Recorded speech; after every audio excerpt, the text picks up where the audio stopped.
국정원이 폭탄 발표를 했습니다. 아시아 최초로 한국이 나토에 가입했다는 소식이 전해지자 러시아가 극심한 불안에 떨기 시작했는데요. 한국이 아시아 최초로 나토의 정회원이 되면서 미국뿐만 아니라 유럽과 다른 주요국들도 이제는 아시아의 안보와 질서를 유지하기 위해 한국군과 협력관계를 맺고 전쟁을 일으킨 러시아를 초토화시킬 전망입니다. 국가정보원은 5일 한국의 북대서양조약기구 나토 사이버방위센터의 정회원으로 가입했다고 밝혔습니다. 아시아 국가가 이 기구의 정회원이 된 건 이번이 처음 있는 일이라 한국이 전 세계 여론들의 주목을 한몸에 받고 있는데요. 국정원 사이버 안보 책임자는 이날 에스토니아 수도 탈린시에 있는 사이버방위센터 본부에서 가입 행사에 참석했습니다. 세계 최고 권위의 사이버 안보 기구의 나토 사이버방위센터는 러시아를 겨냥해 만들어졌습니다. 2007년 러시아의 해킹으로 에스토니아 국가 시스템이 마비된 것을 계기로 이듬해 5월 발족했는데요. 미국과 영국, 독일뿐만 아니라 대부분의 유럽 국가들이 가입했는데 이 나토 기구에 아시아 최초로 한국이 정회원으로 받아들여진 것은 기적과도 같은 일입니다. 일본을 비롯해 대부분의 아시아 국가들의 이곳에 가입하기 위해 그동안 엄청난 공을 들였는데 그 어떤 아시아 국가도 받아들여지지 않고 있었는데 5월 5일 한국의 나토 기구의 정회원이 되는 기적이 일어났습니다. 국정원은 사이버 방위센터 파견 직원 증원 합동 훈련 범위 확대 등으로 사이버 대응 역량을 세계 최고 수준으로 강화해 나갈 계획이라고 전했는데요. 나토 사이버 방위센터가 향후 나토의 최고기구로 등극해 전 세계에서 가장 중요한 국제기구로 자리매김할 것이라는 분석이 쏟아져 나오고 있는 가운데 이번 한국의 아시아 최초 정회원 획득을 주변국 일본이 너무나 배합하고 있습니다. 토마스 핸들을 일베 수천 에스토니아 대통령은 디지털 시대의 나토식 동맹은 무의미하다. 사이버 동맹으로 중국과 러시아에 맞서야 한다. 라며 나토 사이버 방위센터가 최고 레벨의 국제안보동맹 기구가 될 것임을 확신했는데 일베스 전 대통령은 강연에서 인류의 역사에서 기술의 발전은 전쟁의 본질을 바꾸었다라며 석기에서부터 미사일까지의 무기는 운동 에너지의 바탕을 뒀다며 디지털 시대의 무기는 물리 법칙을 뛰어넘는다. 시간과 공간의 제약도 없어졌다라고 설명했습니다. 그러면서 해킹이나 디도스 공격은 해커 집단이나 테러리스트를 넘어 국가 수준으로 커지면서 새로운 안보의 장이 열렸다며 클릭 한 번으로 상대 국가의 전력망, 교통망, 상하수도, 가스 등 인프라를 마비시키거나 폐쇄할 수 있게 됐다. 경고했습니다.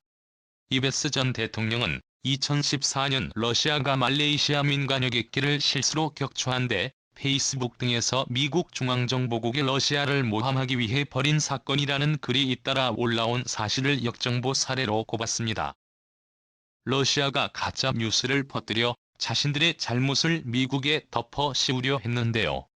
가짜 뉴스와 딥페이크의 인공지능을 활용한 이미지 합성은 역정보를 가려내기 힘들게 만들었습니다. 전문가들은 미국과 유럽국들이 아시아 최초로 한국을 나토 기구에 가입시켜 아시아 리더 국가로 인정한 것은 전 세계 수많은 국가들이 한국산 무기를 대규모 사들이고 있어 군사적으로도 가장 영향력 있는 국가로 등극했을 뿐만 아니라 사이버전에서도 한국의 보안 기술이 세계 최고 수준을 뛰어넘어서며 믿기지 않는 기술을 선보이고 있기 때문이었습니다. 기술로만 알려져 있지 전전 어디에서도 상용화를 꿈꾸지 못하고 있는 양자암호 기술, 뚫리지 않는 무적의 암호라는 별명을 가질 만큼 강력하지만 매우 어려운 기술인데요. 양자암호 통신은 양자의 물리적 상태를 활용해 고안한 암호 체계를 말합니다. 해킹이나 도청에 원천 차단되는 과학적 원리를 갖고 있죠.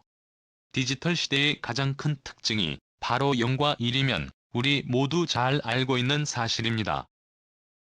에 익숙한 현재의 컴퓨터는 모든 비트로 정보를 표현하고 데이터를 처리하는데요.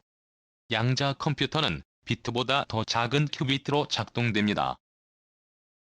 정보 표현은 0과 1 이외에도 두 값이 양자 상태로서 동시에 한 개의 큐비트에 모두 담기는 중첩이 가능합니다. 원고와 어플의 값만 존재하던 세계에서 벗어나 다양한 값을 동시에 표현하고 처리할 수 있기에 폭발적의 연산력을 갖고 있습니다. 슈퍼컴퓨터를 초월하는 계산력이죠. 자, 그런데 이 놀라운 기술을 활용해서 한국에서 세계 최초로 양자암호 기술을 선보여 전 세계가 열광하고 있는데요. 한국에서 이미의 양자암호 기술을 상용화되기 시작해 또 한 번 전 세계인들을 깜짝 놀라게 했습니다. 정부와 통신 3사와 KT, SK텔레콤, LGU+가 손잡고 기업과 기관이 쓸 수 있는 전용 회선 방식 양자암호 서비스를 새로 내놨는데요. 동서기업의 본사와 연구개발기지 간 통신망의 제조기업이 지사와 협력체 사이의 통신망의 양자암호 방식을 적용할 수 있게 된 것입니다. 이제 더 이상 중국 외에 한국의 기술을 몰래 빼돌릴 수 없게 된 것이죠. SK텔레콤은 삼성전자와 함께 양자 보안 스마트폰인 갤럭시 콩 퀀텀3를 최근 발표하기도 했는데요. 양자 암호로 로그인부터 인증 결제 OTP 생성까지 모든 과정을 보호받을 수 있는 것으로 알려져 국내뿐만 아니라 해외 언론사들도 대대적으로 이를 보도하였습니다. 한국이 아시아 최초로 다트 사이버 보안센터의 정정회원으로 받아들여지면서 러시아는 초비상이 걸렸습니다.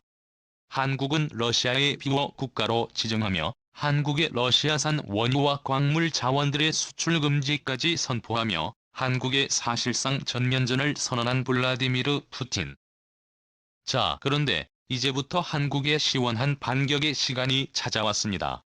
한국이 나토 기구에 가입하게 되면서 이제 러시아와 국경을 마주한 대부분의 국가를 포함한 나토 회원국들의 한국의 양자암호 기술로 중무장할 수 있게 됐습니다. 이번 러시아의 우크라이나 침공의 핵심 전략도 바로 사이버전이었습니다. BBC 등 외신에 따르면 러시아는 전면전에 돌입하기 이전부터 해킹 정보 조작된 사이버 공격을 지속해왔습니다. 소프트는 러시아가 지난해부터 우크라이나 주요 시설을 해킹해 데이터를 삭제해왔다고 전했습니다. 지난달 14일과 23일 우크라이나의 주요 정부기관과 은행 홈페이지는 원인 미상의 디도스 공격으로 마비됐습니다. 알렉세이 다닐로프 우크라이나 국방안보위원장은 우리는 확실히 그들의 흔적을 찾았으며 이런 행동은 러시아 전문가들의 소행이라고 말했습니다. 우크라이나 인터넷 서비스도 24일 러시아가 우크라이나 주요 도시에 대한 침공을 시작하면서 중단됐습니다. 국제 인터넷 서비스 모니터링 단체 넷플릭스는 러시아의 군사작전이 진행되면서 키예프를 비롯한 우크라이나 대부분 도시에서 인터넷 접속 장애가 발생했다고 밝혔습니다. 우크라이나는 러시아의 침공이 시작된 초기부터 한국을 향해 IT 선진국 코리아 도와줘 를 외쳤는데요. 또한 한국이 나토 가입국이 아니었다 보니 우크라이나전에 적극적으로 개입하는데 너무나도 많은 장애물들이 있었는데 이번에 한국의 아시아 최초로 나토 기구에 가입하게 되면서 더 이상 러시아는 나무 막대기로 만들어진 창을 이용해 한국의 양자암호 기술로 무장한 뚫리지 않는 세계 최강의 방패와 싸움을 해야 합니다. 러시아의 패배가 확실해진 셈이죠. 오늘도 감사합니다. 최고로 멋진 하루 보내시길 바랄게요.